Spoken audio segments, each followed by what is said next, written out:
Update your PS5 now. Sony just leaked its new hardware. One of 2023's biggest games just got delayed. If you want a cool new upgrade for your PS5, check out all the links in the description. I've got new SSDs, controllers, monitors, all the new in-zone accessories, pretty much anything you need for your PS5. How's it going, everyone? Welcome to PSReady. This is a rare single host weekend video, and I'm just gonna jump right into this news because I'm so beat up and disappointed about it. Jedi Survivor got delayed. So this game's original release date was March 17th, and it was delayed 6 weeks until April 28th. It was just announced, and honestly, at first I was a little bummed out, but after I looked into the reasoning and also everything that's coming out that week or in that period of time between March 10th and March 17th, I was like, okay, actually, it might be good that this got delayed. The big reason they cite is that they want to polish up the game, which honestly, being real, I will never be upset about a developer delaying a game just to polish it up. Naughty Dog famously did this with The Last of Us and The Last of Us Part 2,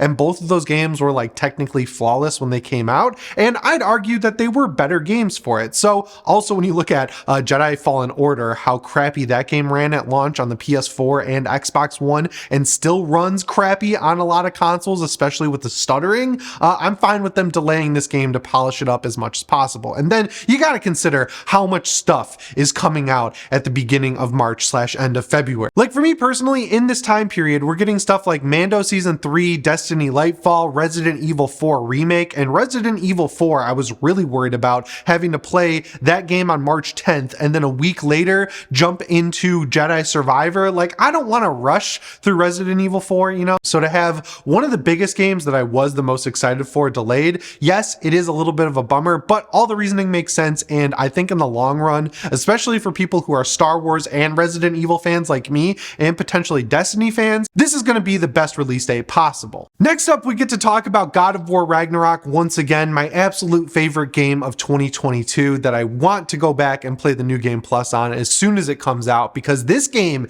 is breaking all sorts of records. I remember back when it came out, it broke a record for Sony on being the fastest selling PlayStation first party game ever, which is a bunch of word salad really, but it sold 5 million units very quickly. And now we just got the news that it hit 11 million units sold, which obviously, like, we can look into all the reasoning for this. It's on PS4. It's also on PS5. It's a sequel to one of Sony's biggest games ever. It's the first huge game from Sony since the PS5 launched, arguably. Having characters like Thor in it to battle Kratos, the whole thing being centered around Ragnarok. Like, this game was really set up to succeed. I don't think anyone really considered it to do this well, especially when you think about the fact that The Last of Us Part 2, the last time we heard sales numbers for that game, it had just hit 11 million sales. Like, honestly, I've seen a lot of tweets from people like Benji Sales putting this into context. If God of War Ragnarok keeps up the pace that it already has right now, even if it slows down a little bit, this has potential to be the biggest PlayStation game ever, which I'm sure Sony is thrilled about, because right now the biggest game they've ever released is Spider-Man on PS4, and of course Spider-Man Remastered probably filters into that, but I think the last time the numbers came out for that game, it was at around 33 million units, and that's great. I'm sure Sony's really happy about that, but just because Sony owns the movie rights to Spider-Man, that doesn't mean they get all of the money, right? Like, they've still got to split the profits with Marvel on that game. So to have an in-house IP that they created themselves, like God of War,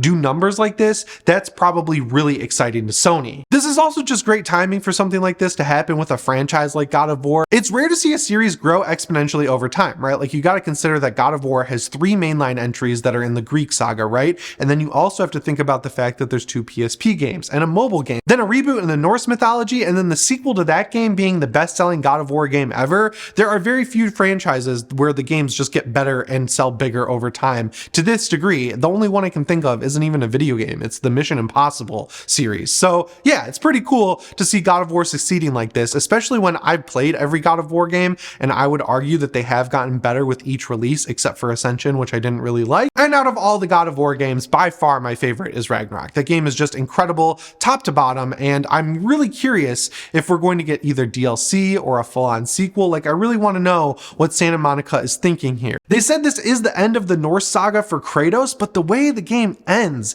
it leaves things pretty much wide open, even for like a DLC with Atreus or Kratos to still hang out with Freya. Like, there's still stuff you can do in the Norse world. So I'm really honestly curious what they're going to do next. But yeah, for anyone who is kind of worried about God of War going away, with numbers like this, there's no way this franchise is going anywhere. This is Sony's biggest franchise now outside of Spider-Man, and Kratos should just officially become the mascot of PlayStation at this point. And especially when you consider they have a show in the works over at Amazon, like God of War is here to stay. But you never know. I mean, Uncharted 4 was like the biggest entry in that franchise and reviewed perfectly, but they let that franchise just go away. So there's always a chance, but I would bet that Sony will not get rid of God of War anytime soon. So I think it's safe to say at this point that 2023 is the year of PlayStation hardware. We just got the DualSense Edge, we're getting the PSVR 2, we're getting the PS5 Slim, and now Sony is out here leaking new versions of the DualSense controller. And the reason I'm saying Sony is leaking this is because Sony is literally leaking this. So if you go over to the repair/warranty website for the DualSense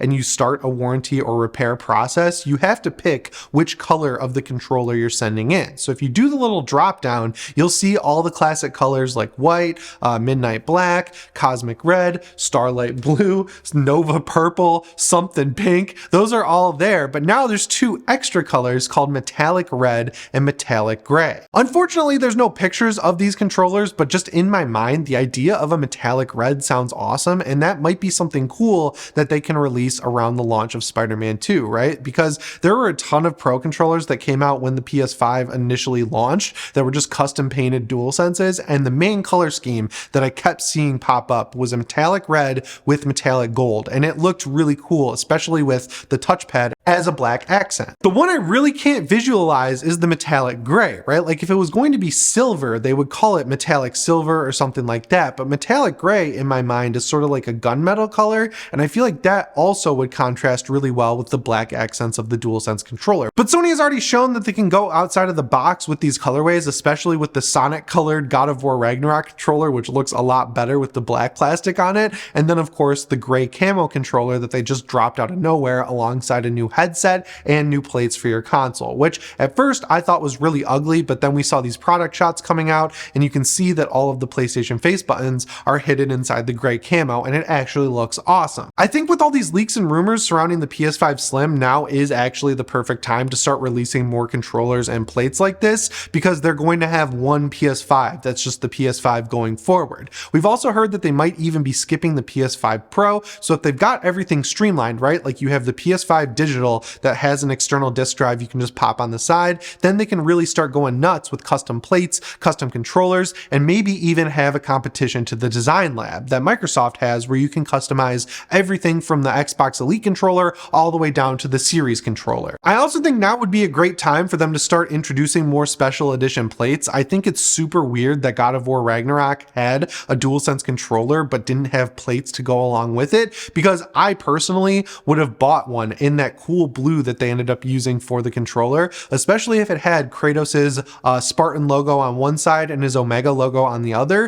It would be awesome if they had the logo he gets when he makes the Dropnir spear as well. But the fact that these new controllers are popping up on their website tells me that A, we are probably going to see these announced soon, and the best part about that is Sony loves to announce these smaller hardware updates during State of Play. With all these new colors coming out and leaking for the regular DualSense, I hope Sony does stuff like Microsoft did back in the day and starts releasing versions of the DualSense Edge that line up with game releases. Like Microsoft made an Elite controller with Gears 4, I want to say, that was absolutely incredible. They also have the new white Elite controller. They had that super rare Master Chief one that looked awesome. I'd like to see Sony start to dabble in that, but I'm sure they're just collecting data right now to see how well the DualSense Edge sells. One rumor that did come true from the past few months though is that the new PS5 update is here in beta form, and it's bringing along with it the ability to join Discord chats. But the cool thing is there's even more features included that weren't even rumored before, so I figured it'd be a good time to just go through all the features you're going to get if you install this beta on your PS5. So the first and biggest thing is obviously the ability to join Discord chats on the PlayStation 5, but unfortunately it's set up very similar to how it was on the Xbox side of things, where you have to be logged in on your computer or your phone,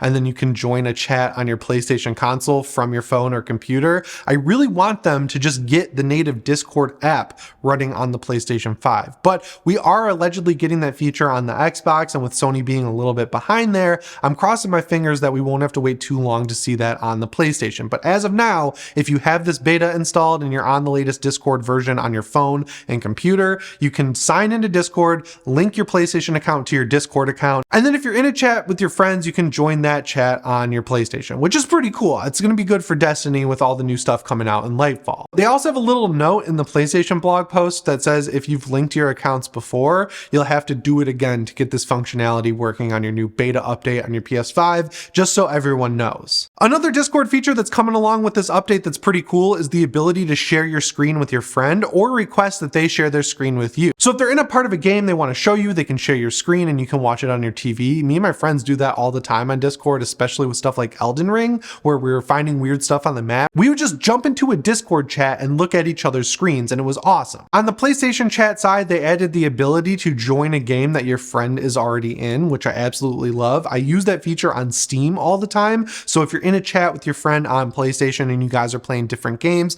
like Modern Warfare 2, for example, and Destiny, and you want to jump into your friend's Modern Warfare game, inside that chat, there will now be a button that says join game. Another new feature that I love is that you can manually upload stuff from your share app on your PlayStation to the mobile app on your phone. As of right now, it's like the last week or so of content and you can't really do anything about selecting specific things. Now you can just go into the share app on your PlayStation, select stuff and manually upload it to the app, which is a great feature. I think that's awesome. Another awesome feature that's included in this update is the ability to wirelessly update your DualSense controller. This is a really good one because it's really frustrating having to find the cord to plug into your PlayStation 5, walk across the room to plug your controller in. It just doesn't feel as futuristic as the rest of the console does, especially when you consider that the Xbox Series X has been able to update the Xbox controller wirelessly from launch. Like, come on, we're Sony. We have the premium console over here. Let's make it more premium with these wireless controller updates. So I'm glad that's included as well. And the last two features are also pretty good. So the first one is related to 1440p. So up until now,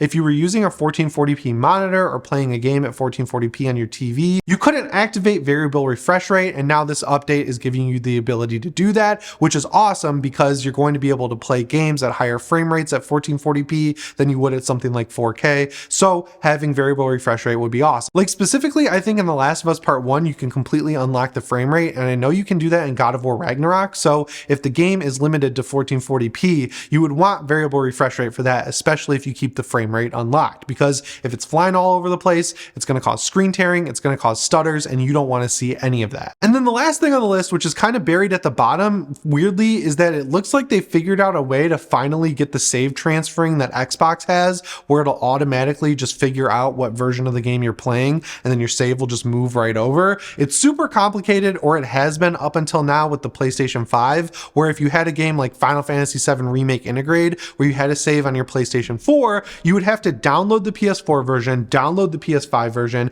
and then import your save from the PS4 version. And this was a big issue with games like Avengers as well. And now it looks like the PS5 can kind of figure out on its own if you have both versions of the game and download the PS4 save and move it into the PS5 version of the game if that is supported. Now, I don't know from this wording that they use if developers are going to have to go back and figure out a way to patch their games to take advantage of this, but I'm crossing my fingers that it works like smart delivery on the Xbox, where the Xbox just goes, oh, you're trying to download Assassin's Creed Valhalla. I'm going to download the Xbox Series X version because that's what you're on, and I'm going to download your save from the Xbox One version and migrate it over, and everything's going to work just fine. So all in all, not only is this a pretty big update, it's also a pretty good update. It also leaves only one big feature left for the PlayStation 5, which is themes. We just talked about how Sony is very slowly getting closer to including themes on the PlayStation 5. Right now, you can change the PlayStation app on your phone to match the plates you have on your console. So they're messing around with colors.